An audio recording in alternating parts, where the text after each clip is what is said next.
Hello and welcome everyone to this segment of Soul Contracts. We're going to talk about what are soul contracts, because there are many different kinds of soul contracts, and understand how soul contracts positively talk about what or negatively affect your life. Sorry, we're having a little bit of technical difficulty. And let's say that again. Understand how soul contracts positively or negatively affect your relationships and life. You don't have to be stuck in anything you don't like. So that's the good news. And learn how to improve your most trying life situations, and or how to further improve something you love in your life. And so we're going to go into a lot. There's soul contracts is a huge subject. Obviously, we're not going to cover everything, but we're going to do a pretty good overview. So at least you get some awareness about them and what to do with them and how you can change them. And as always, we will be offering random, free, mini light activation healings and readings to see what your soul is wanting you to know right now about your life or your contracts. And so if you're here live, all you have to do is type in the chat, I am all in. And later when we get to that part, we will be going through the chat to see who typed that in, so we can do some of those random mini readings for you. So welcome everyone, and we really appreciate you being here. I'm Cindy Eyler, and this is, let me unmute him. Homer Castillo. Still have some technical difficulties. And we have Cristal Valdivia back with us today. Hi, Cristal. Hi, it's good to be back. Yeah, so if you missed her segment, you really probably want to go and watch that one. It is Am I a Healer? And it's an amazing segment about her story, and it was very inspirational and just a wonderful segment. So thank you, Cristal. I know a lot of people really enjoyed your last segment with us, and we're happy you're here to help us tonight with the soul contract thing. And we thought that you would be the perfect person to step in and join us, because you are so good at light activation healings that, who else? I mean, we have people that have done in-depth soul contract work with us, but yeah, I was just guided to ask you. So soul contracts, let me just, actually, Cristal, why don't you just say a little bit about yourself? Because if people didn't see you the last time, they'll get to know a little bit about you now. Sure. So I am a light activation healing practitioner and teacher. I started this journey about 8 years ago, and I've been loving everything that I'm doing with helping clients and a lot of teaching now. So it's a lot of fun. Yes, great. Okay, so I want to go into what is a soul contract. So obviously you have a soul, and you come into this lifetime with many contracts, okay? So what kind of contract? Well, first of all, everything is a relationship in your life. Everything in your life has a relationship to you. So that could be a love relationship, a family relationship, a sibling relationship, friendships. It could be a relationship to your career, your work, your money, your health, your emotional. You can have a relationship to what's going on in your emotional status and what is going on in your mental and spiritual. All of these things are a relationship to you. And everything in life is a relationship. So that means I'm getting chills. So whenever I get chills, it's like I'm being told by the guides that this really needs to be said. People really need to know this. So that means that just like any relationship, they can change, right? So say that you're in a love relationship. that can go through many stages of how you get along and how that gets better or how that gets worse, and the dynamics of the whole thing. That could happen with your money, right? You could be in a total different place now than you were 10 years ago, and you could be in another total different place in another 10 years. It can be how your relationship to yourself is. Like, that's the first thing, is your own relationship to yourself. So whenever you have these relationships and they go through these changes, that's the good thing. They can go through changes. So if things aren't working out for you too well, you can do something to change that. You don't have to be stuck in contracts you don't like. And so, if that's like when I was in my really long-term relationship, I remember telling him every so often, oh, I checked on our soul contract and it's not over yet. And he'd look at me like, oh, well, great. Thanks for letting me know. I'm glad we're still okay with that. And, it probably was a little nerve-wracking to him when I would come up with these things, but it was true.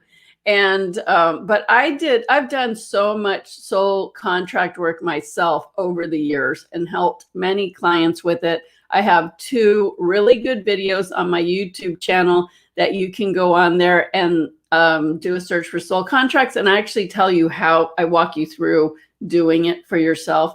Of course, that's a basic way, which is a good way. But with my Cindy's Insiders Club, which is a webinar that we do twice a month, and we meet on Zoom, we have done some really in-depth soul contract work where it's taken months, where I've taken them through months of adding to things and shifting things and moving things and going back and doing other things. So we can get really in deep to shift our whole life. So it's our soul contract. So we're working on our whole life. We're not just doing one thing. We're working on all the areas of our lives when we have the time and space to really dive in deep like that. So, but you can do just, one by one kind of things as well. So the things with soul contracts is you can keep it the way you want it. You can look at it to see what is your contract, first of all. I remember the first contract I ever worked on was with my job when I worked in corporate America. I wanted to leave for years because I was already doing my spiritual work, teaching about angels, doing readings, doing healings. And I was doing that on the side, building my business. And then I still worked in corporate America.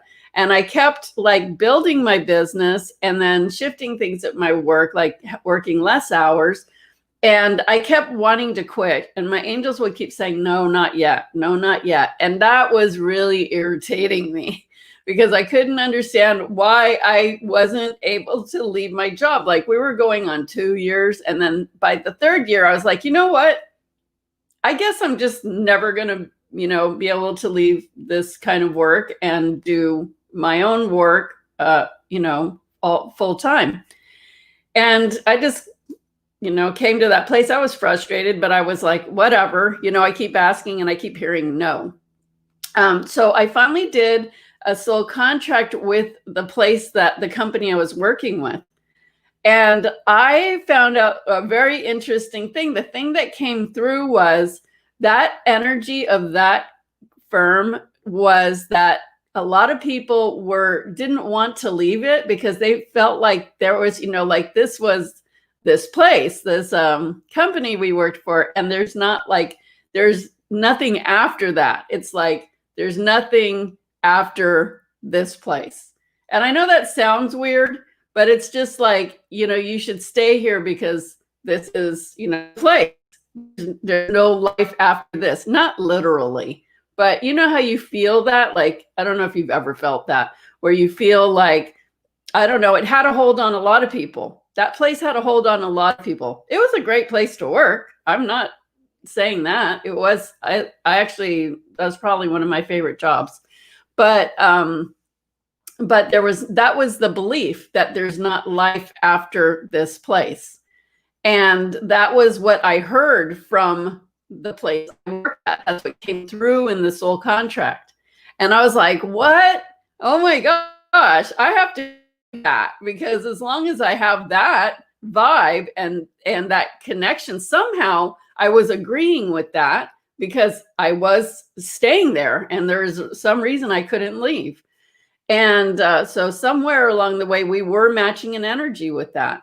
And once I found out, I was like, no, I'm going to change that. So with soul contracts, you can keep it the way it is. You can change it to something that you'd rather have it changed to.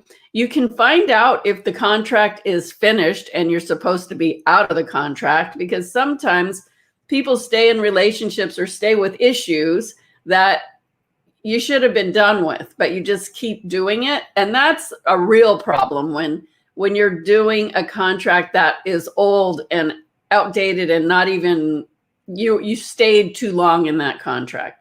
So you can keep it, you can change it, you can upgrade it, or you can cancel it. And today, when I was just like writing my little notes that I wanted to remember to tell you, I actually wrote, you can reschedule it. You can. I just never had that as something that you do, but it came to me as like, oh, I can actually reschedule this as well. Like maybe it didn't work now, then, but maybe it will work now. So that is very empowering when you find out that you can actually change these contracts to what you wanted to, that you want to something else. So I see Ellison says, how do you find out if a contract is finished or outdated? You ask. You do the process. You ask, you use your intuition and say, is this contract, still valid, or is this dated? And, you can kind of see hints. So how many times have you stayed in a relationship that you knew was never going to change that, or that you had the growth you needed? And you changed, and that you need something different. That you're not that same person. So this is just an example. There could be a million examples, but say, this was something with when you're in a long-term relationship with somebody, that can be like one of the hardest things, because both of you are always going to be changing. You're not going to stay the same two people you were when you met. Maybe that's a good thing. Maybe that's a bad thing. Right? So one thing, when I first got into this relationship with this guy that I was with for a very long time, we used to, love going out and partying and dancing and just drinking and just partying and having a great time. Although we used to get in a lot of fights when we did that, so it really wasn't a good thing. But then I started getting really deep into my spiritual work, and I stopped drinking and I stopped doing a lot of things, because obviously, that didn't really reside well with the work I'm doing. So I stopped doing a lot of those things because I wanted to be clearer. I wanted to access my intuition. I didn't want to be fuzzy. I wanted to be clear. I wanted a clear connection with my angels.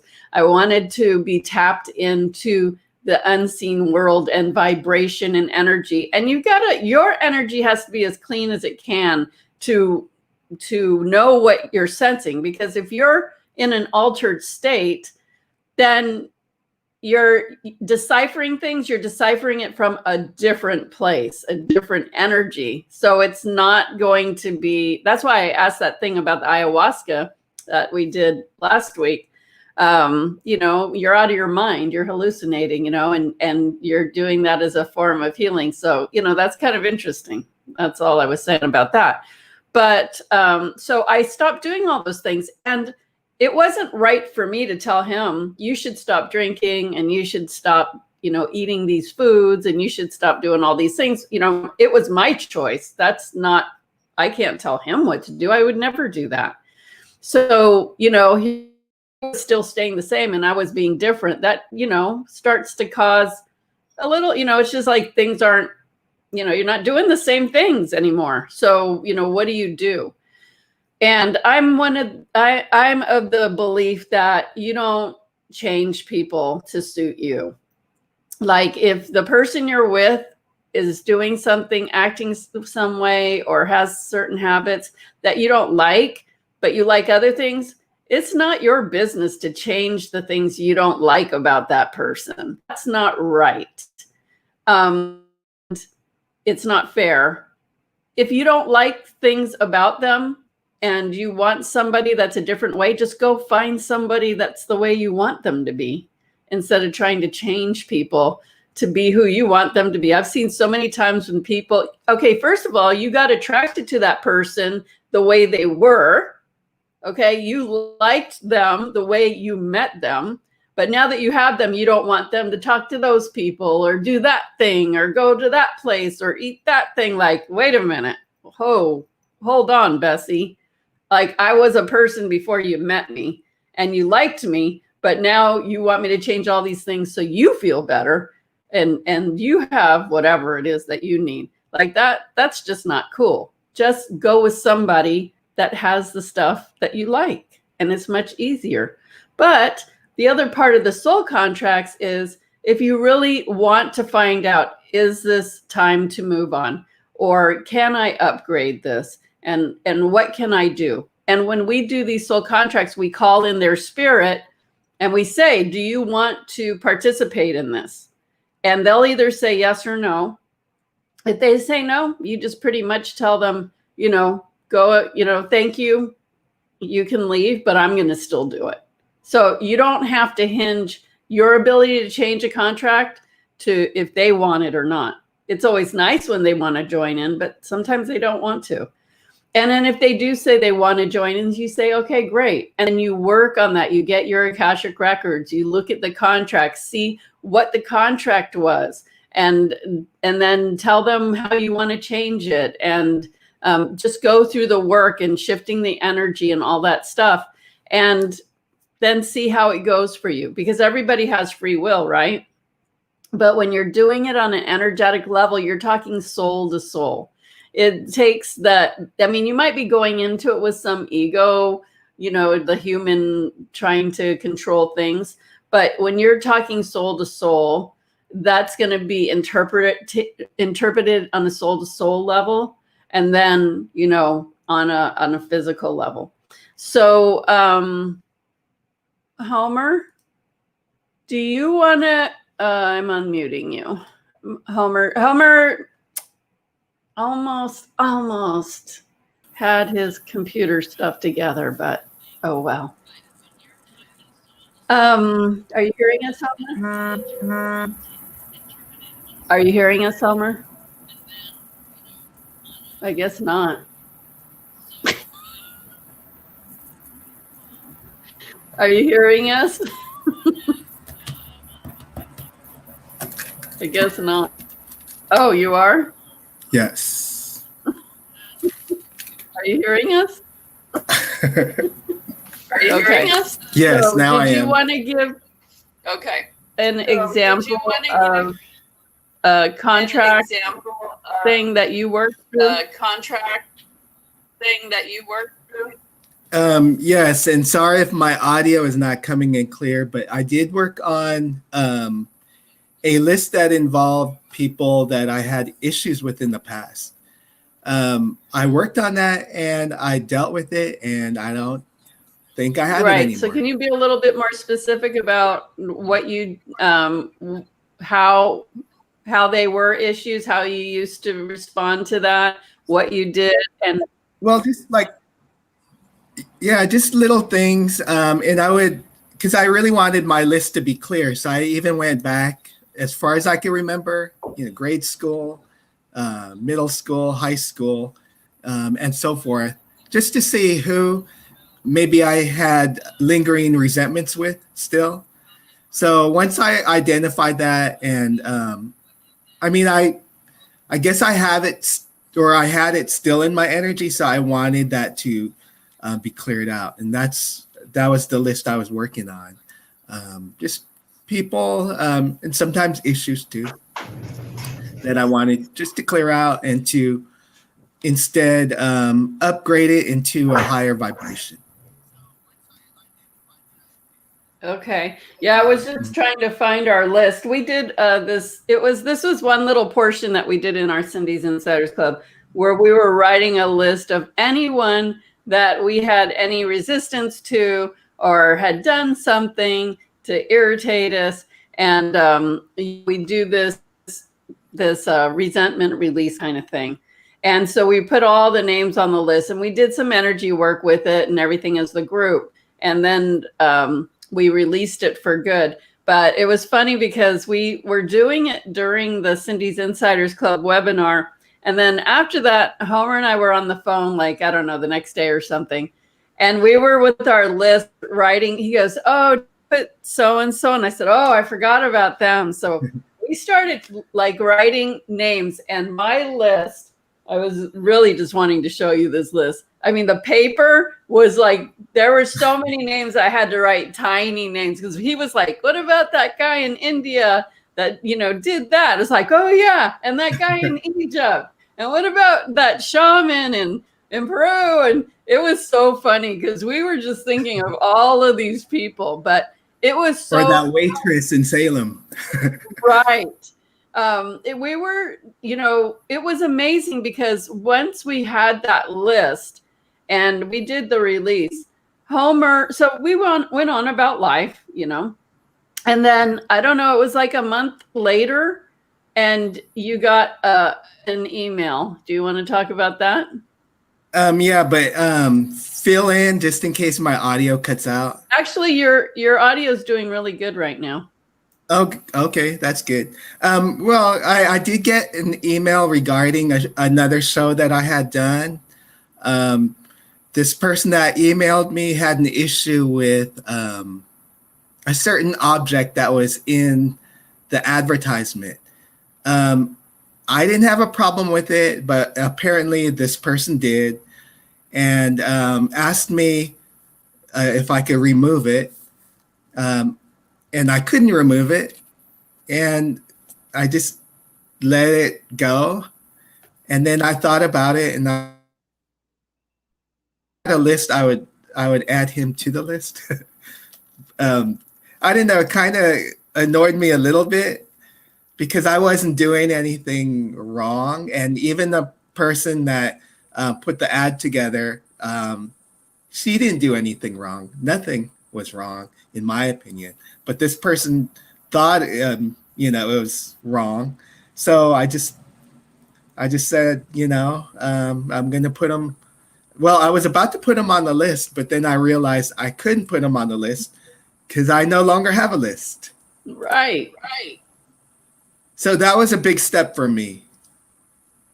Yeah, that was hilarious when you told me, and I was going to put them on the list, and then I realized I don't even have a list anymore. And I was like, whoa, that is so powerful. And we were sharing about that in our next Cindy's Insiders Club because that was just such a huge thing. And I know Homer, and he really on to a lot of stuff. Like it was hard for him to just let things go. And he's so much not like that anymore. And that is a miracle. That is like a miracle. So It's that's when it's really, a typical Scorpio. My gosh.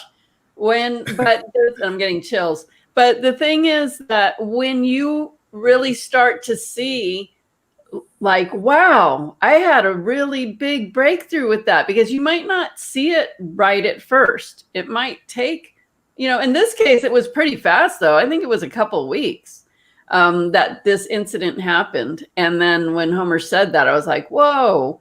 And we've had enough time now between then and now to see that it's still staying very strong. And it's amazing when you see that you had one of these kinds of breakthroughs of something, that a trait or a habit that you've always had, or a characteristic that you've always had, that all of a sudden it's like, whoa, it's gone, you know? That is just amazing. Okay, Cristal, is anything coming up for you that you want to share about contracts? Yeah, I mean, I had a recent experience, like with a contract with a past relationship that I hadn't looked at the soul contract really until after the relationship ended. And that's when it really hit me, like, because they're basically, long story short, the person was cheating on me. And there were so many times before I found out the truth that in my head, I'd be on the phone with him and I'd be thinking, I want to break up. I want to break up. But the words could never come out. The words just never came out. And I didn't understand why. I just couldn't get the words out. And as a healer, I always used to struggle with the thought of, how do I know the difference between fear and a warning sign for my guides? And so I struggled with that during the relationship. Well, how do I know this is fear, or how do I know this is like really them trying to warn me? And so once I found out the truth and we broke up, I realized, okay, this person, our soul contract, he came into my life to teach me this lesson, to teach me the difference between fear and a real warning sign for my guides. So I ended up being really thankful for the whole experience. I wouldn't change any of it.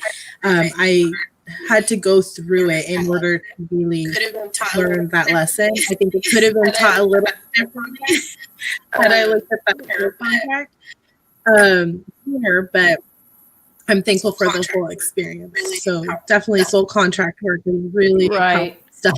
Oh, Homer's jumping out. Okay, yeah, that's a really good example. Him for a minute, and because that, these relationship things where you're trying to figure out, when people try to figure out, should I stay or should I go? Those kind of things, like, is there hope, or is there a way to shift this? So when people, I'm getting chills, when people ask me, should I leave so-and-so? My first question is, do you want to leave so-and-so? Because if you don't want to leave them, then there's ways that you can work on things. And if you do want to leave them, then you should just leave them. You don't need an excuse to leave anybody, right? So it really depends on you. Like, why would you want to stay? What are your reasons for staying? Is it something that's codependent, or, what is it? Maybe it's just, it could be anything, right? Relationships can be anything. So the first thing is to find out if you want to stay, because if you want to stay, then we can go this route. But if you want to go, you need to go another route. And if you need to figure out what that is, then we need to talk about what is the contract, what is the purpose, and how you want to shift it. So I have seen miraculous things come out of doing this work, because it's amazing what you can do with energy. Like, you could do anything with energy. Of course, everybody has free will. So I would never want a client that would want to try to manipulate somebody. We could absolutely do soul contract work to see if the soul wanted to work on it and see how that goes, or if they didn't want to work on it and see how that goes. But it never to try to manipulate someone into staying. Like, that's not healthy. Like, there's something more that you need to deal with if that's where you're going with it, right? That's not working out the soul contract. You need to start working out your own inner stuff. But another thing is, like, what every so often I have a meeting with my business. And when I feel like if my business, in the past had not been, I feel like it's not holding up its end of the stick as much as it should be, I'll have a conversation with my business and say, hey, I'm doing this and I'm doing that and I'm doing this, and you need to step it up, really, because you need to meet me here. I need your help. We're a team here. And there's been times when I've done it with money, where I've said to money, hello, like, are you here? Like, you go on vacation? Like, what happened? And so with everything in your life, even health, like I said, or your emotional state, some people are so set on being in victim mode. Like, oh, poor me, all this stuff happens to me and this never works out and that always happens and I always try, but that always, and it's like, okay, You know, what part of you is fighting for your limitations? What part of you is fighting to keep these unhealthy contracts in your life? Because you can address everything and work those contracts out for your higher benefit. And it does help when I sit down and talk to my business, and I sit down and I talk to my money, or I sit down and I talk to, it can be anything, literally. So whatever's not working in your life, or whatever you want to upgrade in your life, whatever you want to change in your life, look at the contract and see what is the contract. So that's the first step, is knowing what you want to work on. If you want to keep it, if you want to change it, if you want to upgrade it. Change and upgrade is similar, but upgrade's an upgrade, right? If you want to reschedule it, if you want to cancel it.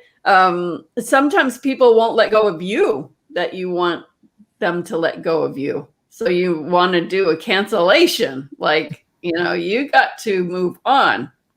So it just depends on what it is you want, but you can go in with the soul or not the soul, look at the contract, see what the purpose was, and then see if that's something that you want to shift or change.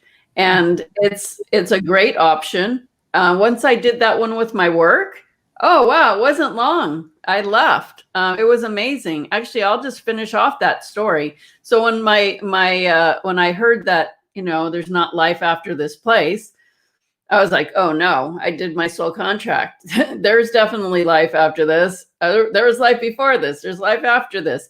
And this is what I want. And, you know, and I always wanted to leave in a way where I knew that I would be okay being self-employed. Obviously, I was a single mom, had my son to take care of. So, you know, I had to like be responsible. So I remember I was on the radio that day, that morning. And back then when I was working at my corporate job, I had gone to like 20 hours a week. It was great, actually. I had things just the way I wanted them. And I still had my, you know, benefits, and I still was getting paid well. And I only had to work 20 hours a week, and it was a 4-day week. It was great. So I remember being on the doghouse in San Francisco. I don't know if you guys, I'm aging myself, but that was a very popular radio program on Monday through Fridays in San Francisco in the Bay Area. And I was on the doghouse, and I was there doing my thing. That was funny. But I left the radio show, and I was walking downtown San Francisco to go to work. And I thought in my head, I was thinking, I should quit my job today. And I go, no, it's good. Like, it's easy. I only have to work 20 hours. I'm still getting this paycheck. And the paycheck from that job was enough to pay my bills. So the work I was doing in my healing work was, you know, on top, you know, extra. So it was pretty good. I was like, no, I think I'll stay. And so I walk into the building, and I get up to my office, and I get my voicemail. And the first voicemail is, we need you to start working full time again, starting next month. And you will be driving to San Jose. So it was going to be like a 2-hour commute each way, full time. And I was like, I heard that message, and I was like, no, that's not going to happen. So I clicked off that message, and the next message came on, and they said, we need your social security number so you can get the access to get into this job, because you're going to have to start reporting there soon. And so we need to get you clearance. And I said, that's not going to happen. Clicked off that one. And then the next message was, we need you to be here Friday for a meeting for this new job, because you know, we're going to do the kickoff. And Fridays was my day off, and that I had clients booked on that day. And I said, well, that's not going to happen. I guess I need to quit my job today. And so I had a office mate, and I was just talking to the messages on my phone, and she goes, what? And I go, I guess I'm quitting my job today. And I stood up from my desk, and normally I would like do a resignation letter and everything, but I didn't do that. I just stood up from my desk, And I walked downstairs into my boss's office, and I looked at him, and he's like, hi. And I go, hi. And I said, I have to quit. And he's like, what? And I go, well, your 3 messages, this, like, I can't do that. Like, I just, made my hours this way. Like, I'm not going to do that. And I'm not going to do that. And I'm not going to do that. So I guess I have to quit. And he's like, oh my gosh, like, like, we don't want you to quit. And I'm like, well, I can't do that. And so I said, I'm willing to leave when you want me to leave, or if you want to, me to train somebody, I can stay and do that. It's totally up to you, but this is my notice. And so they were shocked, and I felt like very calm. Like, that's when like, it was like all the things that he was telling me was like, no, I'm not doing that. No, I'm not doing that. No, I'm not. I guess I'm quitting, because they would not let me stay there if I didn't do those things. That's the thing. Like, you have to do the jobs they want you to do. If you're not going to do it, then that's your job. So take it or leave it. So I quit. And then they were like, I think I stayed another month. And then they gave me this award. Like, I got 2 awards. They gave me like $3,000. And on the last day, they're like, are you sure you want to quit? And I'm like, yeah. And I had just bought a car. Like, so I just bought a car, and I'm quitting my job, and I'm just like walking away.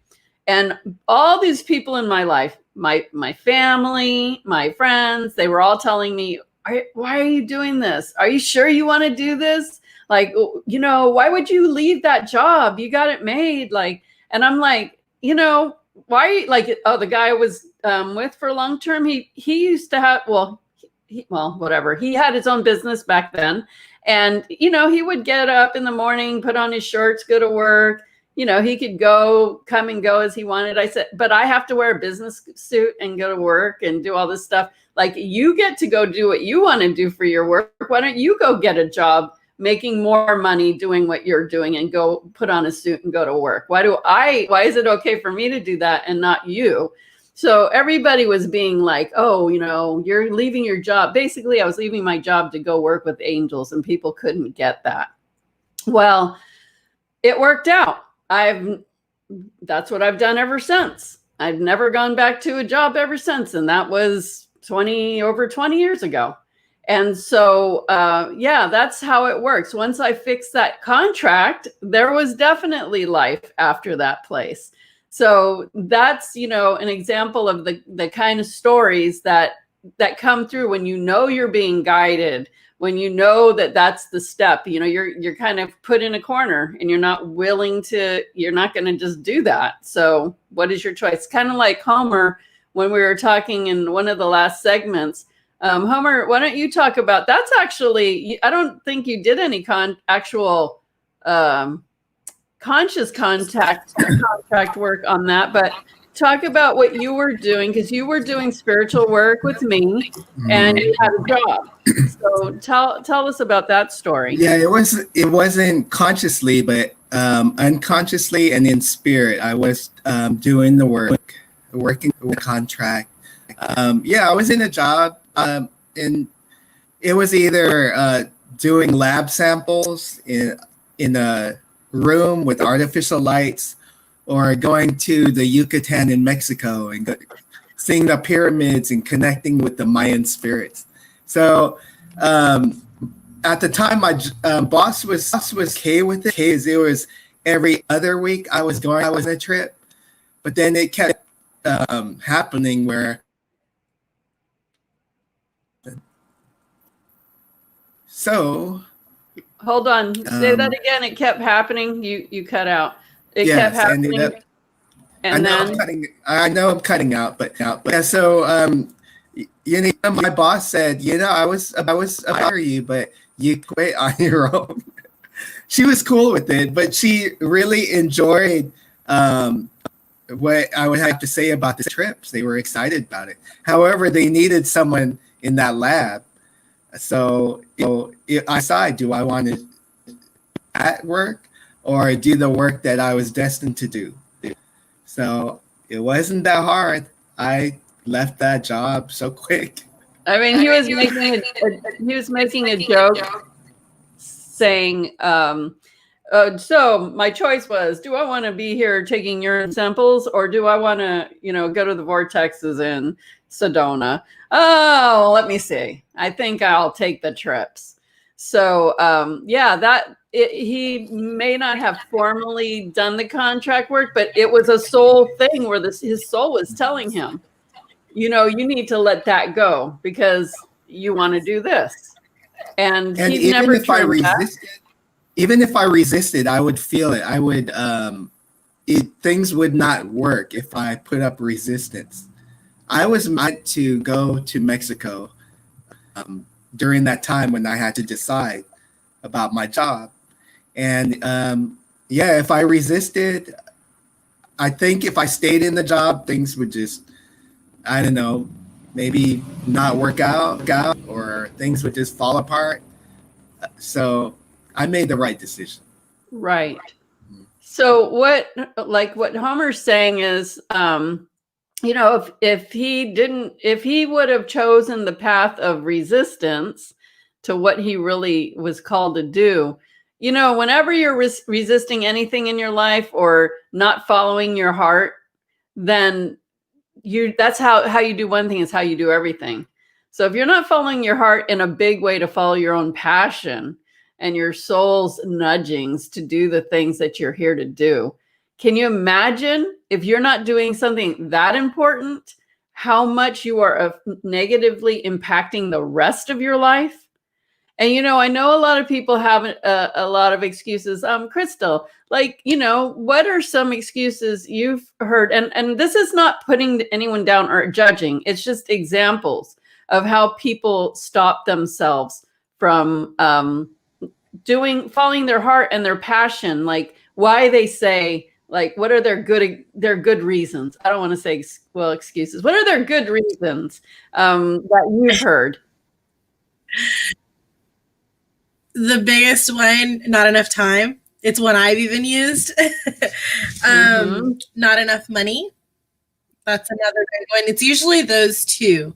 Those are the top two that I hear. And this is something that's, I'm sorry, I didn't mean to cut you off. How about, because this one you probably could relate to. I'll do it when my kids grow up, or not now. I have kids. I can't because I have kids. What do you say to that? Because I know Cristal's a single parent and her daughter's still young. So did you ever use that one yourself? And how do you look at that? What's your perception on that? Yeah, I've used that one many times, as you know, especially when it would come to doing spiritual retreats that I really wanted to do. And there were times where I wanted to go somewhere and my soul was calling me to go on these trips. It felt like in my last segment, I talked about how after a journey, you really get slingshot forward. And I kept feeling like my soul wanted that. But I would get in my head. I'd my daughter is only 3 or my daughter's only 4. And so I can't go, I'm her primary caregiver. I can't leave her for somebody else to take care of. And, when I just stopped and really listened to my soul and, reminded myself, okay, everything's going to be okay. She's safe. She's safe in these people's care. My mom's the one who normally takes care of her, and she's safe in her hands. And in fact, it's good for them to bond that way. It only makes them closer, which is something I do want for my daughter. So right.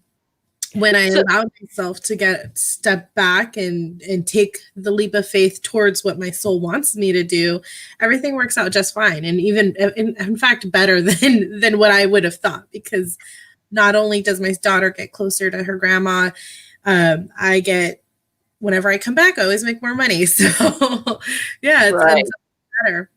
Yeah, I'm getting chills. I love that when you guys say whenever you come back from a trip, you end up making more money. I love that. I mean, Cristal's not the only one that says it. The brothers who were with us last time say that. Other people say that when they come back, they see an increase in their money growth. And I love that. So what part of, do you feel like some of the reasons that you were, not wanting to do things were your own fears and insecurities? Like, oh, she can't live without me being here for that 5 days or 7 days, or, how much of it was really you compared to what was really real for her? Yeah, not a lot of it is like really me. Sometimes it's like other people telling me what they think I should and shouldn't do, kind of like with your story of leaving the corporate world. Absolutely. It's letting other people influence me rather than just saying, you know what, no, I'm going to trust my inner guidance and do what I need to do. And I know that she's going to be taken care of. And my biggest thing with my daughter has always been to have an open and clear communication. And my mom, she used to always tell me like, no, if you're going to go away for, 3 or 5 days, like, I'm not going to tell her, like, I'm not going to let her talk to you on the phone, or why do you tell her you're going to be leaving? Like, that only hurts her more. Wow. Yeah. And recently she actually opened up and was like, I see why you do things the way you do things. Like, it actually helped her a lot. She's 7.5 now, almost 7.5. And so she's like, wow, no, she's like, the way our relationship is, because I've been very open and honest in communicating with my own daughter. My mom's like, wow, no, that actually really helped her, because she sees how other situations are, and she sees that the honesty goes a long way. So that helps the soul contract that I have with my daughter and what I want that relationship to look like. So, and it ends up shaping the way my soul contract with my mom is, because that definitely improves each time. Right. And, the other thing is that when you hold yourself back in one area, you're going to hold yourself back in all the areas. And then you wonder why you're frustrated. I'm not saying you, anybody, why you're frustrated, why things aren't moving for you, why you're not getting what you need to get, because you're not taking the steps you need to take to get what you need to get. Like, you have to do the work that it takes. You can't just, I was talking about this last night. When you learn anything, you can't, I could teach you everything about manifesting in one day. Okay. But until you really learn and work with the steps and go into it and start shifting your energy, shifting your beliefs, you're not going to get it and really get it until you've gone through what you need to go through to get to the next level, the next level, the next level. It doesn't come overnight. And if you're not willing to like take 3 days or 5 days or even 3 weeks to go feed what you need to feed in yourself, then, you're not going to have that shift to carry you to the level to get you what you want. And the other thing is, when you came with us on that trip to Bimini, well, you've been to Shasta and you've been to Bimini. What's a week? I know a week is important. I'm not saying like, oh, it doesn't matter. It does. But imagine how you felt both seeing each other after that. Like the love that grew and melded, and you're not having any sort of resentment, whether you're thinking you're having it or not. Like, you did what you needed to do, and you gave her the freedom to be who she can be for a week too, without mom. Like, it shows her that she's strong. Like, she doesn't have to like need you all the time. Right. Like, that's not healthy either. Like, God forbid if something ever happened to you, how does somebody deal with that has never had to deal with that? And I've seen people, even married couples that have been together for 50 years. We've never spent one night apart in 50 years. And then one of them goes in the hospital and the other one does not know what to do about it because they've never been apart. Like, I'll tell you one thing. This is a really important thing to know. I know that when you love something, there's no amount of love. Like, you can't measure love. And we're all going to love our kids and our spouses and all those things. Like, there's nothing against that. But when it's a love that's too attached, you most likely will lose that thing. Mm-hmm. When you're too attached, and I'm not even saying a person, it could be, this has happened to me, a lot of things. When I really like a watch, or I really like a car, or I really like something, like I really love that thing, I will lose it because I put too much of my like it's everything. Like this is the thing. And you have to remember, your first love needs to be your connection with you and your higher power. My belief. Okay, you guys can have your own beliefs. I'm just telling you what I've learned, what I've experienced, what worked for me. When I put my connection to my higher power as my number one, and then I take that connection and I infuse that into everything. I infuse that into the love of my child. I infuse that connection into my life, into my business. And that's when things work. But when you take your focus off of that main connection, because that's who you are in essence, you are that. So if you're not connecting to that, you're not being fully you. And if you're not being fully you, you can't fully have everything that's for you either. So it's like, it's almost like, I'm not saying worship, like you're worshiping that person, but if you are so like, I cannot leave this person ever, because like that is a form of like worshiping. That is a form of like, that's not healthy. Everybody should have, that's not even healthy for that person. That person, you're not even giving them a breathing space to be their own person. I would not want to be with someone 24/7 every single day, every single night for the rest of my life. I mean, I love people, but it doesn't mean I want to be with them that much. Like you have to give yourself your hands free, understand who you are and what you need and what's important to you.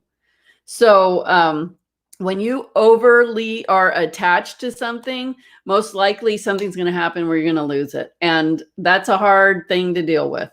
And for me, it's been mostly objects. Thank goodness, because objects are just objects. I'm not happy about it. But I can see when I've seen somebody who really loved their child and lost their child. And I'm not saying like, how do you gauge like how much is too much? Like there's never too much love, but you have to look at the attachment to it, right? The attachment to it. And it was like, I would say that this person I'm talking about, like you knew that was their favorite, like had all these other kids, but that was their favorite. And and I know there's more reason. That's not the only reason. And there is a reason for it for everyone involved. But when I saw that, I was like, that's what happens when you're too leaned into something.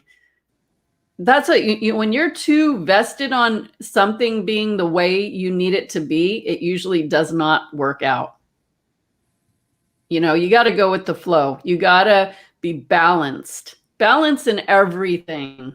Balance in everything. So yeah, that's a big topic, but really worth thinking about. Did anybody have any questions about anything we're talking about? But I just really want to say that the foundation is you have a contract with everything. Your relationships, yourself, your friends, your work, your money, your health, your emotions, your physical body, your thoughts. And also I want to say with contracts, it also can have a dimension of past life involved in it too. So that's very common, especially with people you're close to. Most likely there's also a past life thing going on in there. So you have your contract here that you're living now, but you also have the contract with the past life that is part of this. So if you're just addressing this, but you're not knowing about like the past life or lives, many lives in some cases, because I work with clients, I see a lot of stuff, crazy stuff, all the layers. So if you're just addressing this, you need to know what that contract is with this past life that you brought here to do again. Like, why? What is this? And are you going to keep doing it? Are you going to keep doing this in the next lifetime? Are you going to work on what you need to work on this time so you don't have to revisit again the next lifetime? I remember I want to go into the readings very soon. I want to talk about, this was really interesting. I remember when I was first getting into my spiritual, I mean, I've been in it for a while. I was still pretty, I've always been advanced, but to me, I was still newer back then. And I remember I was really like, man, so heart-centered. And I just wanted my whole, like my sisters and my brother, like for all of us to love each other and have a good relationship. Like I really wanted to be that, I didn't need to be the glue, but I really was trying to get us to love each other and not have these issues with each other. And I was just really wanting this for us, right? And none of them would like listen, and they would just so irritate me sometimes so bad, because I used to tell them, you act like wild Indians, like you're gonna just like scalp each other, like you're just like wild Indians. They got pissed off at me when I said that, but that's how they acted. It's like, be civilized. Like, why do we have to be like this? Like, why do we have to fight like this and just go for the, like rip off the hair off each other? Like, it was not literally, but it was like that. I remember saying, you guys act like wild Indians, like you're wild. And I mean, I shouldn't say that. I guess that's not politically correct. Sorry if I'm offending anybody. I don't mean to offend anybody with that, but that's what I said. And so I remember I went to see this intuitive healer and I was crying. I was like, I don't know what to do. I'm trying my heart with my sister, my mother, but they just won't, they won't like love each other. And it's just like this stupid fighting. And I'm so tired of this. And I just started bawling. And I said, my main problem was, I don't want to come back in another lifetime with them and do this. I want to fix this. I don't see these people in my lifetime again.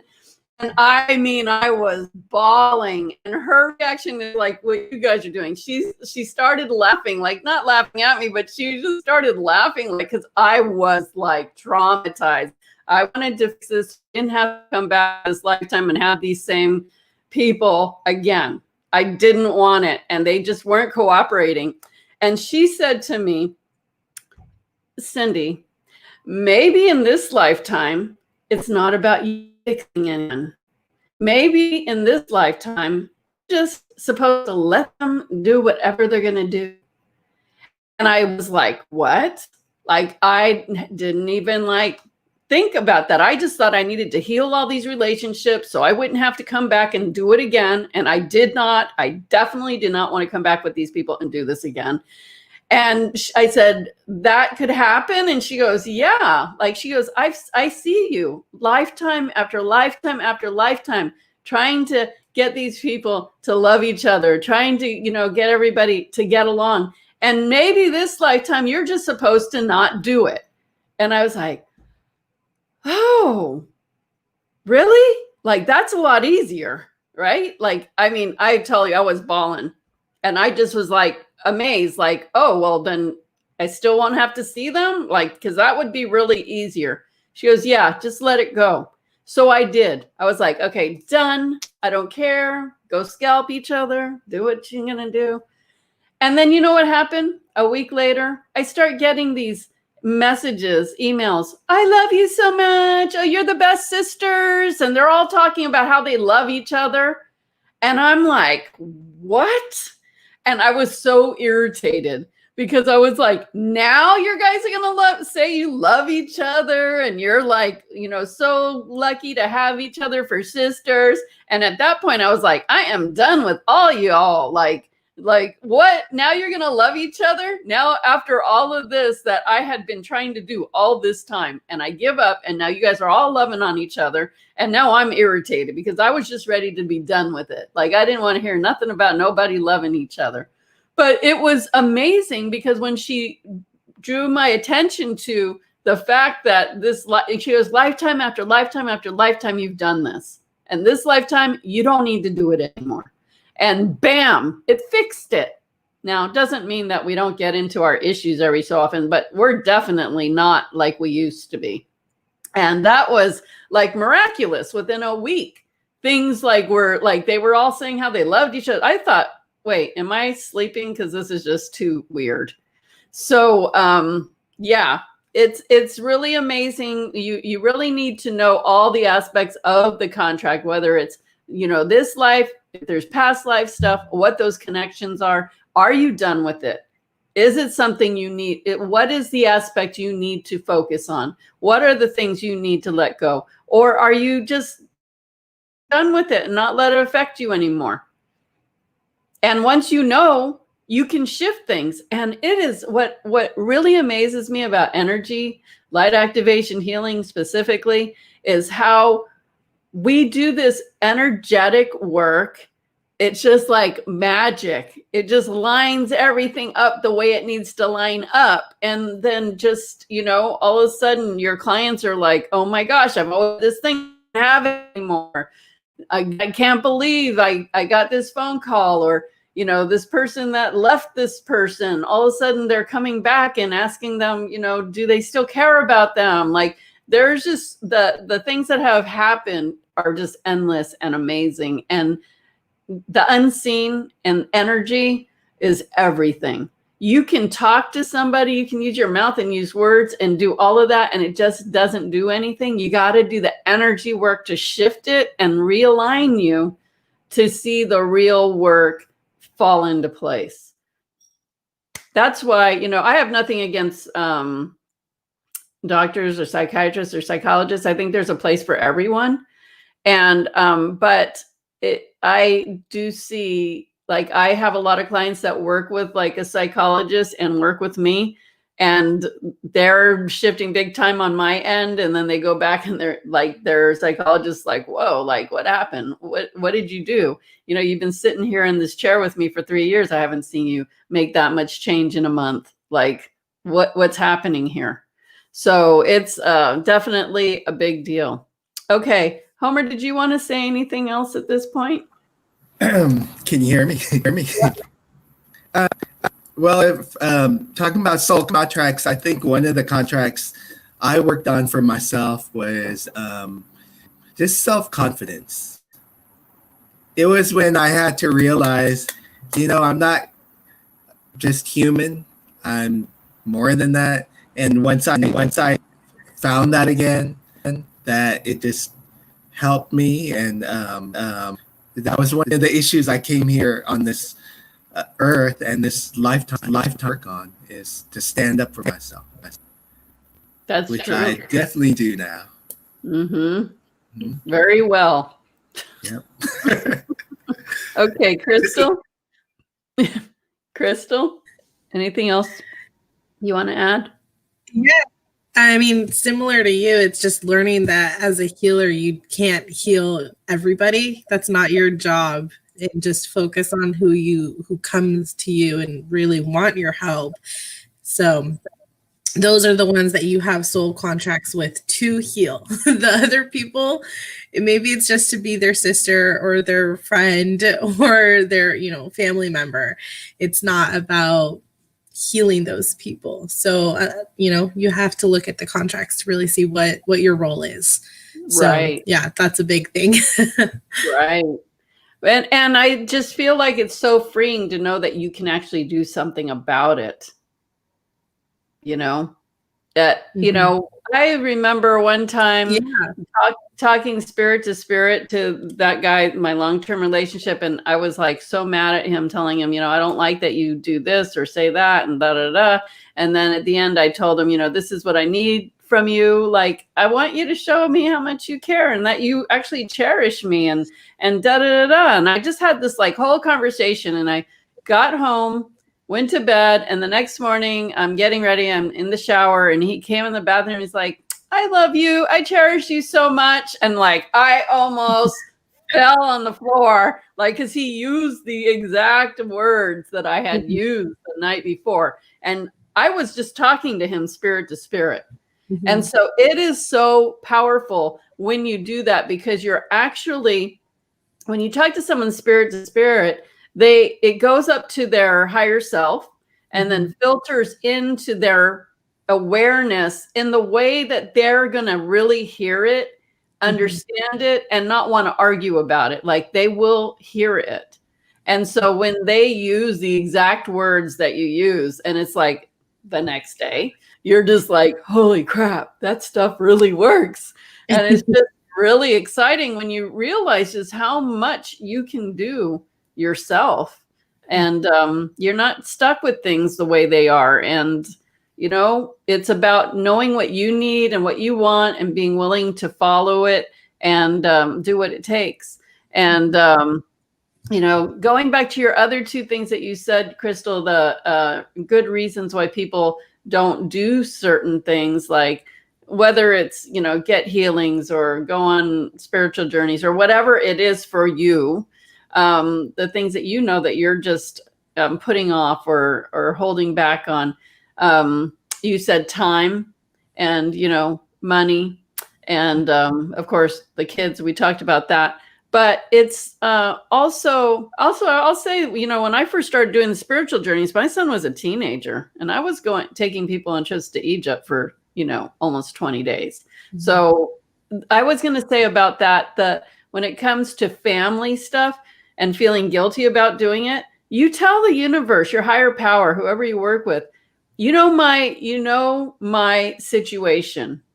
Make sure that, you know, I can do this and the conditions are right for everyone involved, whether it's, you know, you take care of your parents or you have kids or you have a job, like, you know, my conditions, make sure that I'm taken care of. Like I have what I need and that everybody connected to me will have what they need so I can go do this. And the universe will do it, especially when you're following something for your soul.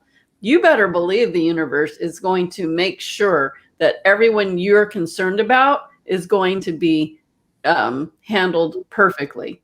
So that's how I always did it when I was, you know, my son was a teenager and I was leading these journeys. So I was away a lot of times and he was perfectly fine. And he was always watched after and he was fine. And it's good for everyone to be following what they need to do for their soul.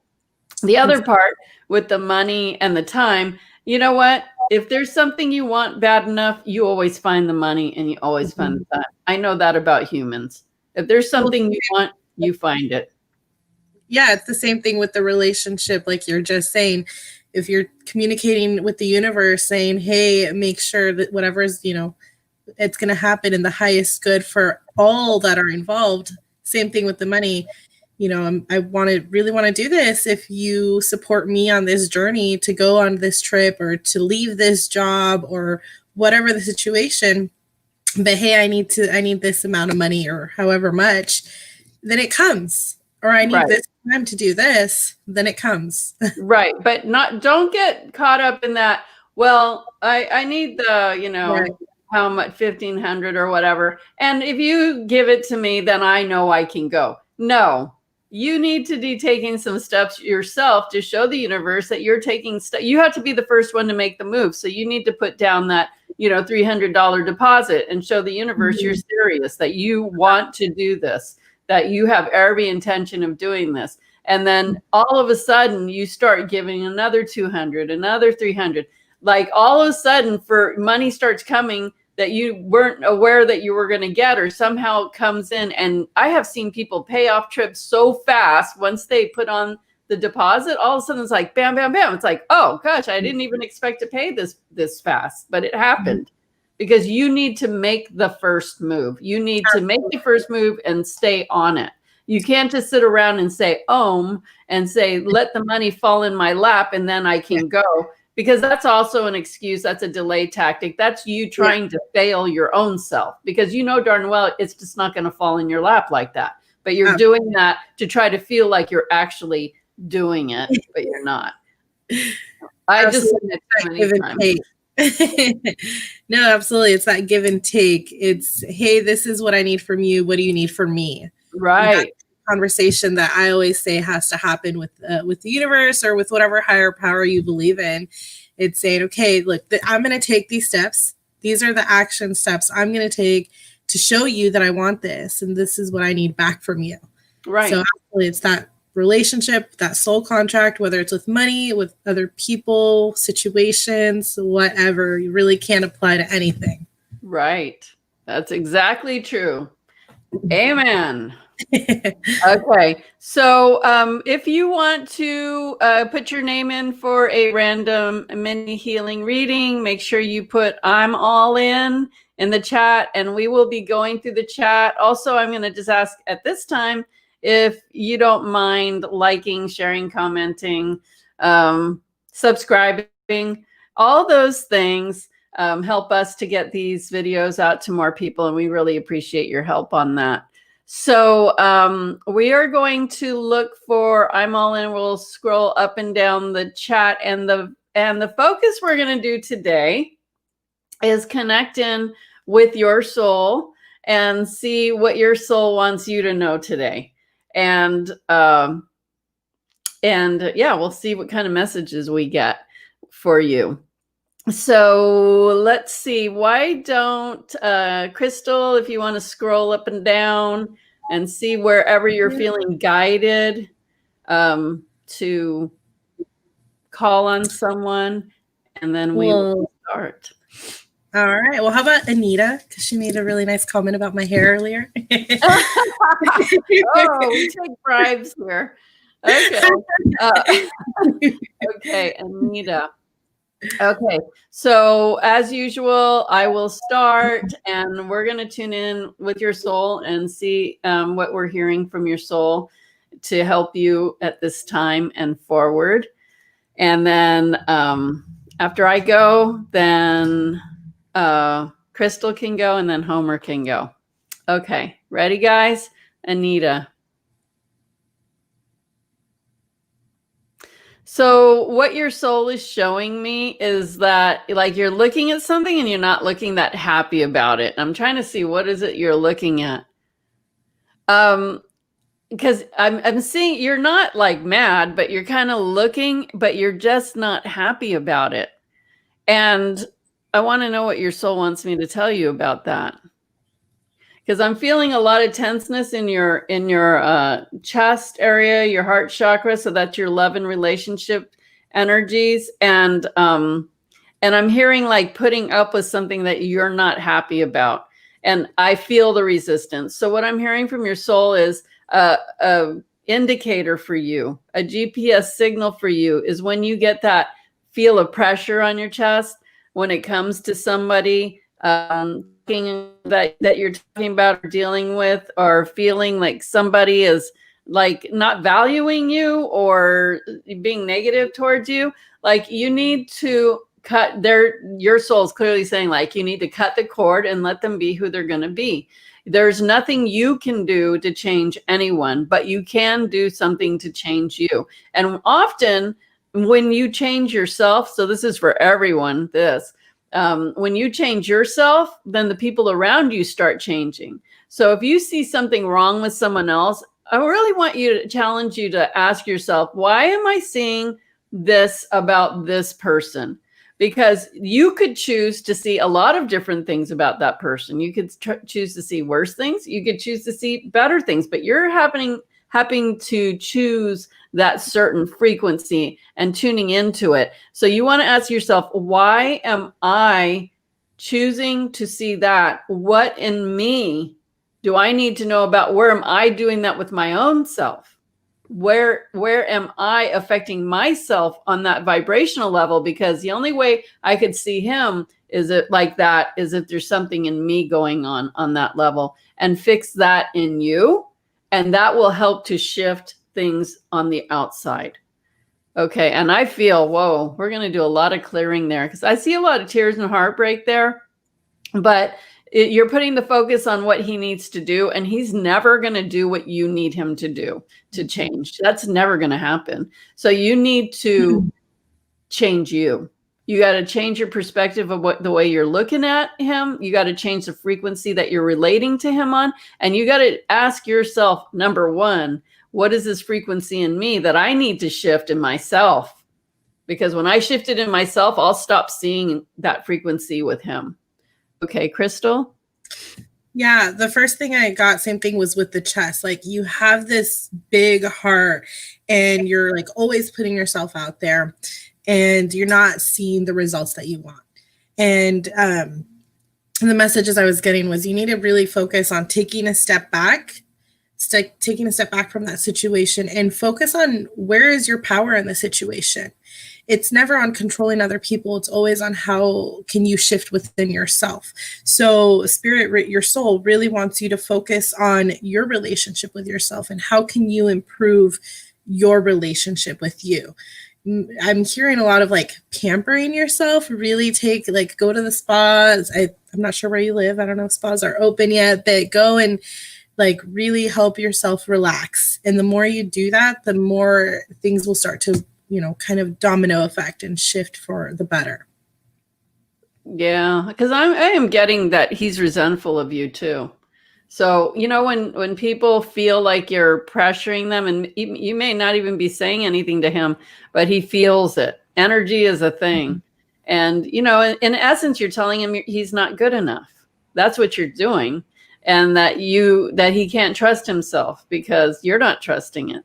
And those are not signals you want to send anyone, especially your kids. Okay, Homer. Yes.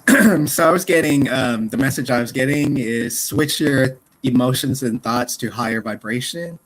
Once you do that, once you raise the frequency within yourself, then everything else around you will also match that or fall into place how it should fall into place. I felt a tightness in energy, especially around the legs, and then kidneys and the third chakra. So it's like trying to control the situation. And like what we talked about, or Cindy talked about earlier, when you do not resist, when you're trusting and relaxed, your energy is more open like that, able to, relax and be okay with whatever outcome comes your way. And with the third chakra, don't lose the confidence that you can't handle or the situation will not resolve. Instead, put the energy and thought that the situation is being handled the way it should be handled by the divine power, whoever creator is to you. And once you're okay with that and know that things are in divine timing, that's like a shift in vibration and things will, like what I said, fall into place. Right. I love what Homer's saying there because if, everybody's perfect in the eyes of God or the divine, right? And who are we to judge? So the best thing that anybody can do in a similar situation like this is find acceptance exactly where you are and find acceptance exactly where anyone else is. Because I find that when you can find true acceptance, that's when the miracles can shift and happen. It's when you're not I'm getting chills. It's when you're not accepting it and you're bucking up against it that your solutions are never going to work under those energies. But if you can say, you know what, I'm going to accept that this is his life path, that he's here to do this for some reason. And it affects me. It's for a reason for me too. What am I supposed to learn from this? But I got to let him live his life path the way that he needs to learn it. Imagine if your soul said, I'm going to incarnate and I want to learn these lessons. So I've got to be this way.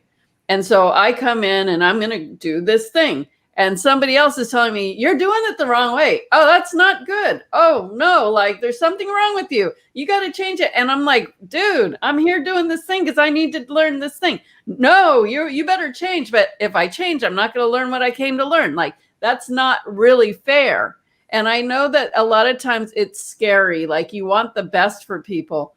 But there's just no way that you're ever going to change that for them. There's nothing you can do to change somebody else, and they will start resenting you and pushing back with you, and they will end up doing the opposite because they're going to just want you to get off of their back, whether you're saying something to them or not. The energy is present. They know soul to soul. And the best thing you can do is work on yourself on, okay, I'm going to just accept this. I'm going to love that person just the way they are. And maybe I need to put a boundary on myself, or maybe you need to put a boundary on them, whatever it needs to be as healthy and balanced as you can, but accepting it and then trusting God, your higher power, knows this is their child. Like ultimately, God is looking after everyone, your higher power, the universe, whoever you relate to in that way. And so don't get in that way, because when you get in that way, you're actually prolonging the lessons that person is trying to learn. You're getting in the way of them being able to do what they need to do. And so step out of the way and let them do what they need to do, because, and you accept it. But again, I invite you to ask yourself why you're meeting him at that frequency, why you're seeing him there. Where are you doing that with yourself? Look at your own frequency. Where are you feeling that way in your own life? Where in your life are you doing the same thing? Maybe it's a little different, but you have to relate to the energy, because you wouldn't be seeing it and being so triggered by it if there wasn't something inside that you needed to work on. So I hope that's helpful. Okay, I'm going to look and pick somebody in the chat, and I'm going to go for Jermaine. I think I saw him early on in here. Let me just make sure. Yes, Jermaine. Jermaine, how are you, my friend? Okay, I'm going to cut the cord to that, and we're tuning into your soul to see what your soul's guidance messages are for you right now to help you the most you can. And your soul, Jermaine, is calling you bright eyes, with so much love. There's so much love. Your soul is just pouring on you. And your soul's showing me this big, beautiful, like fountain of love just pouring from your heart.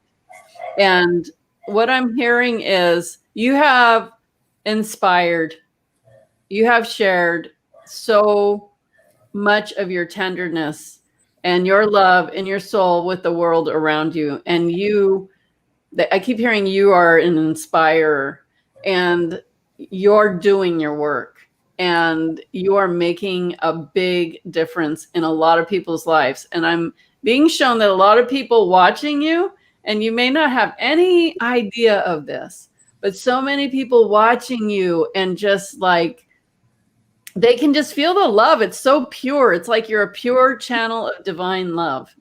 And they just feel it just emanating from you. And you're just, not just, but I'm being shown you're holding this vibration of love, like you're an anchor of true divine love. And through every communication you have, social media or otherwise, you are just sending so much love frequency out. You are truly doing God's work. And your soul wants you to be proud of yourself, because your path hasn't been easy, but you still wake up and you show up and you shine love every single day, even through your difficult times. And you're not resentful, and you're not nasty. You're just this anchor of divine love. And I keep saying just, it doesn't mean just. It's like, that's a big deal. But you are doing your divine work, and everything is in divine order. And you are such a special and beautiful human being. The love that I feel is just so beautiful. So just know that you're making a huge impact, and bigger, way larger than you even know. Way larger than you even know. And your soul's showing me that your love is just spreading and beaming through this world like you have no idea. So you're going to have something to be really proud of one day when you get back to your soul self and you see the impact you made on this world, because it's a big deal. Okay, Cristal? Yeah, I've got this beautiful image, like almost like you're coming out of water and just walking forward. And so your soul really wants you to know to put yourself out there more. Take a step forward, because the support you want, it is there for you. Like everyone is just waiting to love and support you back the way you do for other people. And as you keep stepping forward, as you keep moving forward, all of the struggles that you've had to endure, they're just falling off. All of the hate, all of the resistance, it's just falling off behind you. It's beautiful. It's really beautiful to see that image of you moving forward into the light. because you're a light being and your work is needed. So really share that with the world, because yeah, I'm moved. I am too. I'm so glad I called on him. Yeah. You know, I am seeing you totally going into the new world, the next world, the new world, like where we're all heading with our ascension. And I see you being such a leader in that new arena that we're all going to be in together, and being such a positive force. I'm getting such huge chills. And when I get that, I know it's something you really need to know. So, you know what? Just keep being you, because you're doing a stellar job. And I'm so proud of you. And your soul is so beautiful. Yeah. I love it. Okay. Homer. Yeah, so I was getting whatever you're doing artistically, to continue it and to pursue it with so much passion. I was hearing that you are a great teacher. People are listening to you. People are watching you. You set a good example for other people. What I was guided to was your second chakra. So whatever you're doing, using your creativity, step into the light, be in the light, work with the light, divine light. And so whatever you create, people will get like a taste of the light just by whatever you create. I was guided to your throat chakra to open that up and to brighten the blue that's usually associated with the throat chakra. It was a bit light blue, but I was guided to upgrade it to like a vibrant blue, so that when you do speak out, you have that voice that will just emanate and just, touch a lot of people. And also with your third chakra associated with that, I was guided to work on that just a little bit, just so that you will have the inner confidence. If you don't have it already, you will have even more, just to back up the work that you're already doing, and the self-confidence. That's awesome. Thank you. Thank you, Jermaine. That was beautiful. Wow, I loved touching into that. That was so gorgeous.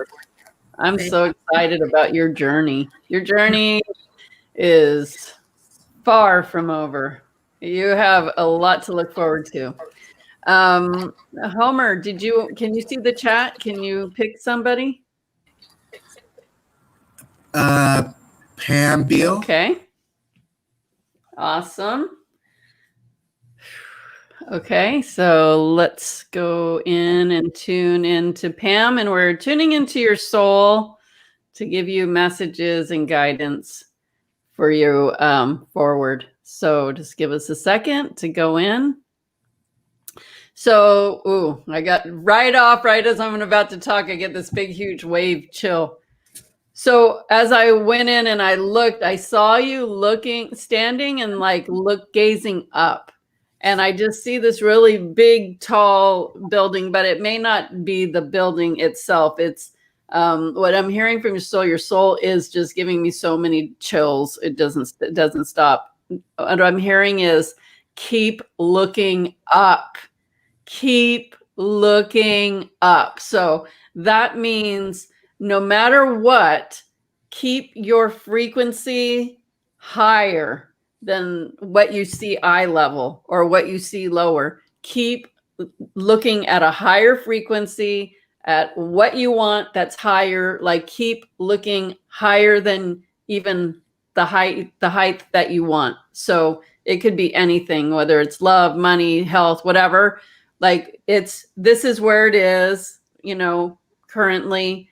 This is where, you want to see it, or it might be higher. But they're saying to look above that, because when you take it, not them, but your soul, when you take it to higher heights, it's easier to get to the heights that you want. And what I'm hearing from your soul is it's easy. Don't ever think that this is not easy. Embed into your mind. I'm hearing you need to embed this into your mental body, into your mind, and into your emotional state. This is easy. Whatever you want, you have to say, this is easy. And, this reminds me of when I was, 10, 11 years ago, the Staples used to have that button, and it would say the easy button. It would say, I think it would say this is easy, or is that what it would say, or something easy? Something And I used to have that button on my desk, and I would always push it to remind myself this is easy. Like everything that I was doing that was, frustrating me, or I wasn't getting the things that I wanted in the time I wanted, or I'd be stressed out or worried back then, I would always hit that easy button. So what your soul is saying is, and you have to trust your soul. And I feel the energy of your soul saying, sister, this is easy. There is no part of this that is hard for you. You would not have made it as far as you've made it without it being easy. Any part that you haven't gotten yet is because you've made it hard. Nothing has to be complicated. Nothing has to be hard. Nothing has to be out of your reach. They keep the soul keeps showing me the skyscraper, like the sky is the limit. Like it can be, a 30-foot skyscraper, a 100-foot skyscraper. You choose, and it's easy. You can have it easy. And I can't even impress upon you how important it is for you to get in this mindset and really start believing this. So do affirmations around it. Walk when you do your walks. Just, this is easy. Think about what you want. That's easy. This is easy. Oh, that's easy. But, anything that you want, this is easy. Like, just start saying it so much that you are putting that vibration into your energy so everything can be easy for you. Because I'm seeing you can you can get to those biggest, like even bigger than you're dreaming. It's like easy. So incorporate it because you can get it. Okay. Crystal? So as soon as I started tuning into you, I was blinded because your energy, like you are like the sun. You're just as bright and you're just as big as the sun. Like it's really, it's like, whoa, as soon as you step into the room, everyone can feel that. But it was like your soul is saying, don't let others try and dim your light. Even clouds come and go and they will try to cover up the sun. But at the end of the day, the sun is still shining really bright and big behind those clouds. Just because other people can't see it doesn't mean it stops shining. So same thing for you, let the haters hate, but focus on you and focus on shining your light so bright, because that's what the world needs. But at the end of the day, it's up to you to decide, it's your choice. If you want to dim your light and hide behind the clouds, hide behind the haters, or if you want to let yourself shine bright like the sun, because you have that ability, but sometimes you kind of fall in with the haters. No, just let them be. They're always going to come and go, just like the clouds. You shine bright and just keep being big. Yeah. Right. That's really good. Awesome. Okay. Homer? Okay, I hope I don't cut out on you guys. For Pam, don't set yourself up like that. Yeah, see, that's a pattern I need to break. Let me talk to my soul for a second. Okay. So for let me put contact with my sound. I know. Let me do it right now. Okay. So with Pam, first thing I got was don't let your emotions and thoughts overwhelm you. And I was getting sometimes it could be really hard on yourself. But take it from me, I'm like that too sometimes. I used to be. But be easy on yourself. Just like what Cindy and Cristal said. I think you guys said that. You guys get off on me. Pam, so you are like a warrior of light, but what I was feeling was a combination of both softness and also being a warrior. So you have those two qualities. And they both can work hand in hand together harmoniously. Get rid of the old patterns of old beliefs because you already into a new one. I was getting the message that your soul already kind of knew already. It jumped in time, sort of, or jumped the timelines and was already doing the work to put that new pattern in. So I was also getting just allow your energies and emotions and thoughts just to integrate with the new pattern, because an upgrade and the shift has already occurred. It's just a matter of time for you. I don't want to say catch up, because it's more like just allowing it to integrate into it now and bring it in the now, because it already has been done. So be in that energy. Awesome. Well, that was great. Thank you so much.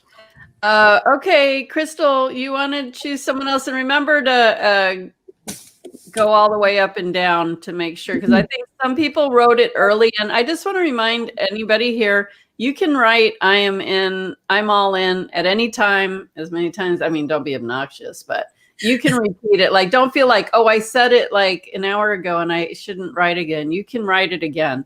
So, Crystal, can you just see where you're being guided, not for the compliments, but for the for the soul? Mary Lasso. I think it's Lasso. Okay. No comment Okay. All right, Mary. Let's see what your soul is saying. Hold on. Okay. I got to get that skyscraper out of my head. Okay. There it. Okay. So, Mary, what I'm hearing is like I'm seeing like holding on to your chest. And your soul tells me that as much as you love, you hold back a lot of love. And there's a lot of fear and distrust because of what people have done to hurt you in the past. But your soul wants to remind you that you are not the person today that you were in the past. Like, if those people came along now, it would not happen, because you just don't play that anymore. So so allow yourself to play more. Allow yourself to explore more. Allow yourself to do more. And I'm also hearing that anybody that's pulling on your energy, and I know you have kids and stuff like that, but what your soul is saying is your kids are adults. Like, you put a lot of energy into them, and they're doing their life now. And no amount of you always continuing to just do things and not fix them, but help. Not to say you can't help your kids. That's not the message. It's like, where are you overgiving? Where do you need to do less? Because you're giving your energy that needs to be spent on you right now. Your soul's saying you're getting ready to go into a next phase of your life, in a transition phase into, your time of your life, the time of your life. You have sweat, you have slaved, and now it's the time of your life. Like, that feels exciting. Go where your heart is beating. Where's your heart beating for you to go? Make the decision and do those things, and let your kids have their path, and let them do what they need to do to work on themselves, to have their pitfalls and their successes, and not be hinged on you making sure, like, you tidy up all the little corners, like they get themselves into a little mess and then you go and tidy that up for them. No, they're not going to learn until they learn it for themselves. So I'm just hearing too much over giving in that area, and to start thinking about your own life transition into living the life that you're going to live now. It's a whole new ball for you, and not to have anything that feels like a ball and chain on your ankle. Just don't accept it. You're not going to be my ball and chain. I don't have a ball and chain, and I'm not going to accept the one you're trying to give me. Cut it off. Just keep saying, no, I'm not going to accept your ball and chain.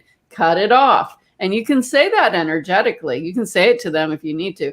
But when you feel that happening, just say to yourself, no, this is not my ball and chain. I'm not going to carry it. I can support, but ultimately I need to be on my life path now too. Okay, Crystal? Yeah, no, absolutely. Everything that Cindy just said, like, as soon as I started tuning into you, it just felt like your energy is like heavy, like you're holding on like in a lot, not just like you're holding on to a lot, you're holding things in, keeping you from really allowing yourself to move forward into the life that you want to live.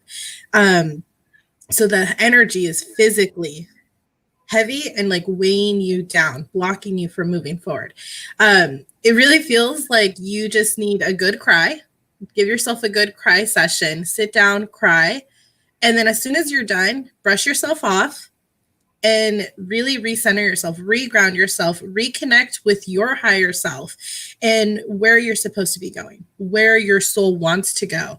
But you can't do that until you've let that stuff come out. But once you do, then you can brush it off and pick yourself back up and start moving forward. Release the stuff that you're holding on to because you don't want to carry that stuff to where you're headed. It's not yours, so just let it go and start moving forward. Awesome. Okay, Homer. So Mary, the right hand, the right arm felt heavier. So the message I was feeling was you are a good person that likes to give, and there's nothing wrong with that. But it feels very heavy, like over giving.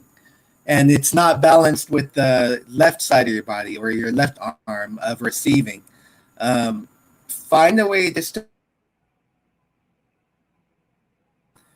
So giving. Find a way to what we find that balance. Also. Hold on. You said find a way to what? You left us hanging. Oh, find the balance. Oh, okay. Yeah.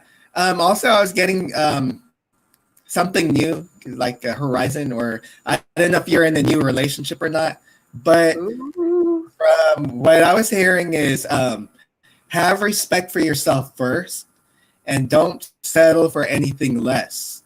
Amen. So really, yeah. So love yourself, and if he doesn't treat you like how you treat yourself with all that love, just do a soul contract and kick him out. No, just kidding.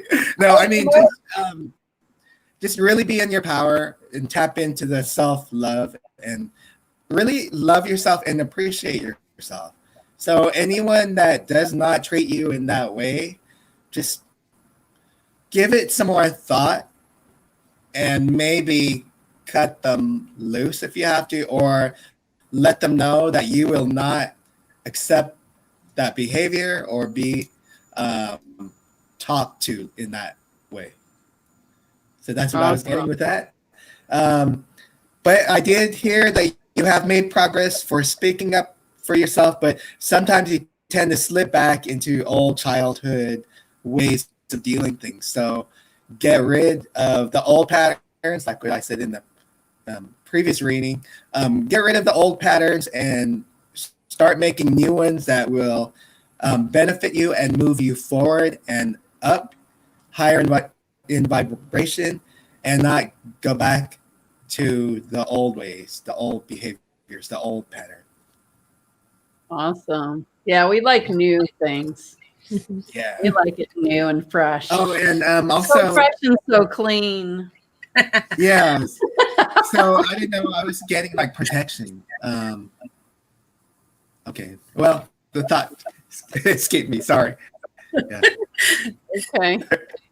All right. Thank you, Homer. Okay. I'm going to pick Monica Hollis because I don't know who that is. And her name keeps showing up there. So put the cord to Mary. And let's tune into Monica Hollis's soul to hear what her soul wants to tell her now. And the first thing I'm getting is like all of a sudden I feel this energy just going deep into your heart chakra. That's your love and your relationship center and your soul self. But I'm hearing dig deep into your soul. There is so much there that you haven't discovered. And they're showing me what I'm hearing from your soul is there's so many treasures. Like I'm seeing beautiful treasures, but that the door is like there's a something closing you off to it. It's like underneath this closed seal door or something. And that is because you haven't allowed yourself to explore yourself on deep levels. Part of you is afraid of what you might find, but your soul is telling you what you're going to find is divine. There's so much treasure in you that you have to experience in this lifetime. I'm getting a lot of chills, and that means this is something you really need to know. That I'm just seeing these beautiful treasures, like as if there's like the treasure chest was dumped into your heart chakra. There's so much beautiful goodness, magic, amazing things that is there for you to cover. But I'm feeling this tenseness, like you're closing yourself off, like feeling like you need to protect yourself in some way.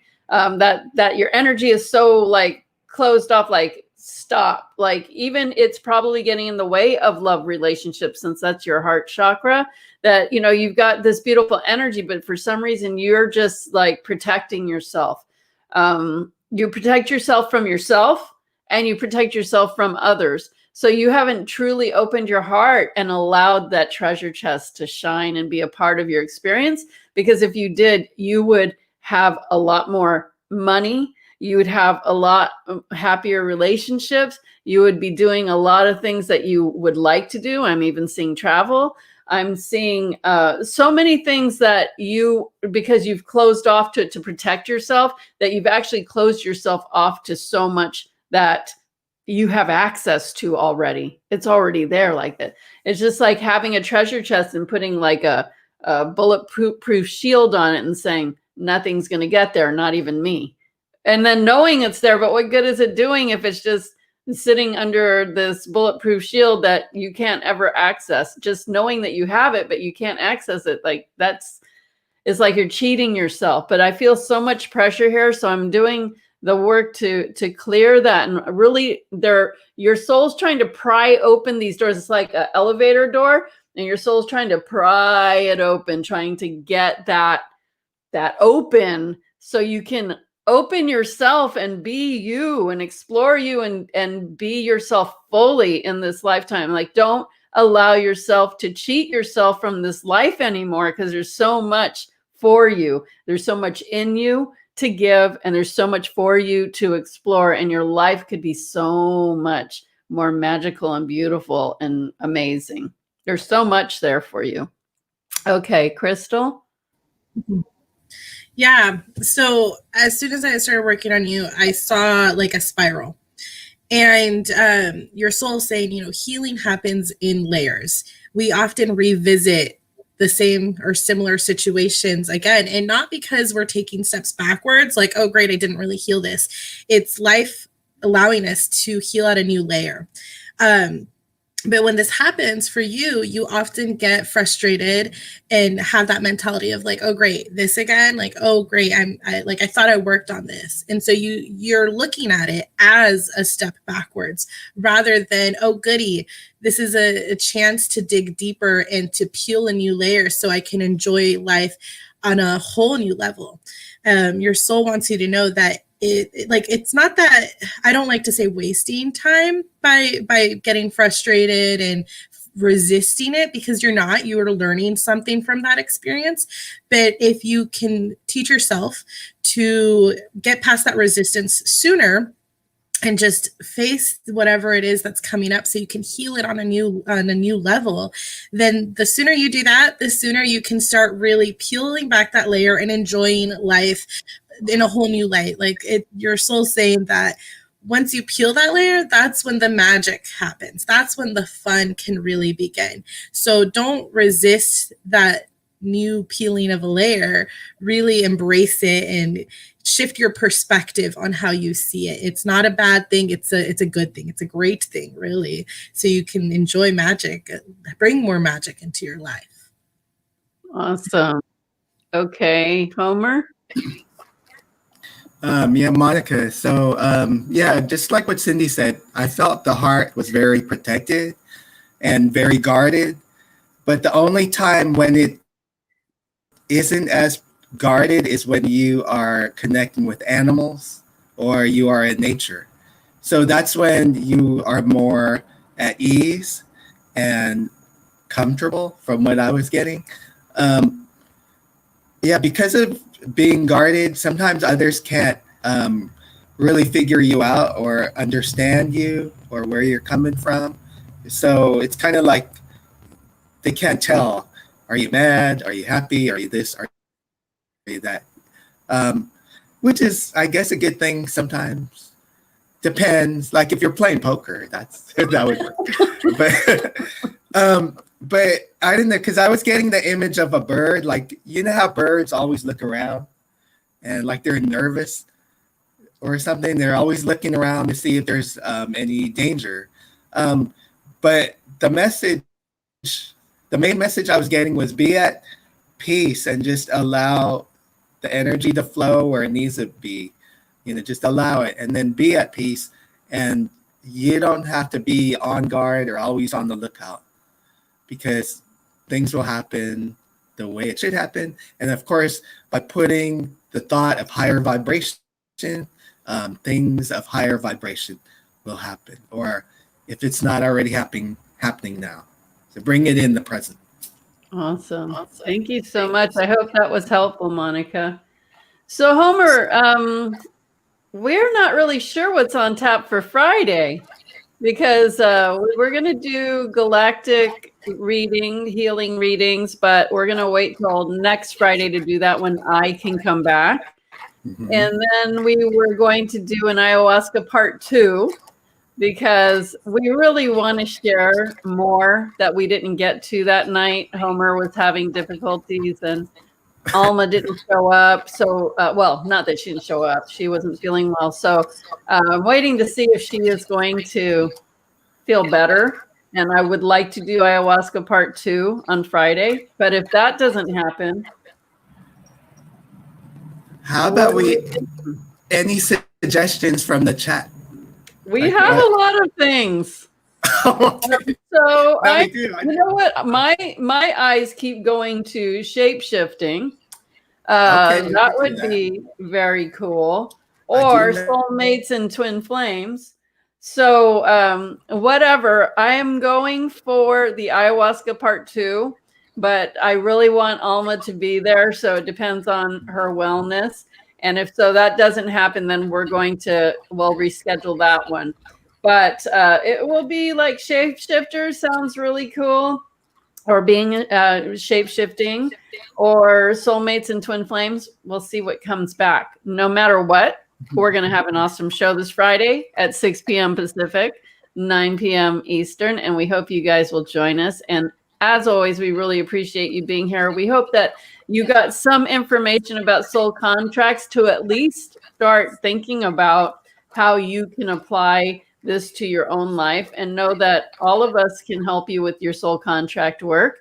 And do you have anything going on with your stuff right now, Crystal, that you wanted to tell anybody with your work?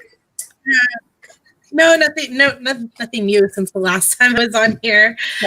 Just I offer group light activation sessions every Monday night. That's the main thing right now. Okay, so her website is there, and Homer's website is staremissary.com. And hopefully we'll have Homer back in working order this Friday. We will have Homer Friday, and we will be back to do more healing readings. So yeah, it's going to be exciting as always. So please remember to like, share, subscribe, comment, all those things. We really appreciate it, and we really appreciate you being here tonight. And thank you so much, and we'll see you guys next time. Peace. Bye.